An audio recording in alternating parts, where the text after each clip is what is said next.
ನೀನು. ಆಗಡ ಆಗಡ ಆಗಡ ಆಗಡ ಥೇಟ್ ಅಮಿತಾಬ್ ಬಚ್ಚನ್ ವಾಯ್ಸ್. ಸಮಯ ನಾನು ನಿನ್ನ ಅಣ್ಣಯ್ಯ. ಅಣ್ಣಯ್ಯ ಅಣ್ಣಯ್ಯ ಅಣ್ಣಯ್ಯ ಅಣ್ಣಯ್ಯ. ಇಷ್ಟು ವರ್ಷ ಆದ್ಮೇಲೆ ತಮ್ಮಯ್ಯ ನೋಡಕ್ ಬರ್ತಾ ಇದೆಯಾ? ಇದು ನ್ಯಾಯನ? ಎಲ್ಲಿದ್ಯಾ? ಹೇಗಿದ್ಯಾ? ನಾನ್ ಮುಗಿಸಿರೋ ಕಥೆಲಿ ಉಳ್ಕೊಂಡಿರೋ ಯಾವುದೋ ಚಿಕ್ಕ ಪುಟ ಅನ್ಸುತ್ತೆ. ನೋಡ್ಬೇಕು, ಬರ್ತೀಯ? ಬರ್ತೀನಿ ಕಂದ. ಯಾಕಂದ್ರೆ ನಿನ್ ಕತೆಗ್ ನಾನೇ ಶುಭ ಆಡ್ಬೇಕಲ್ವಾ?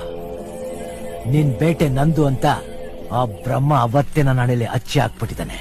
ಓ, ಭ್ರಮೆ ಭ್ರಮೆ. No problem.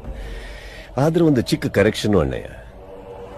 ಪಾಂಡವರ ಹಣೆ ಬರೋಣ ಉಳ್ಸೋದಿಕ್ಕೆ ಸಾರಥಿಯಾದ ಕೃಷ್ಣನೂ ನೀನಲ್ಲ.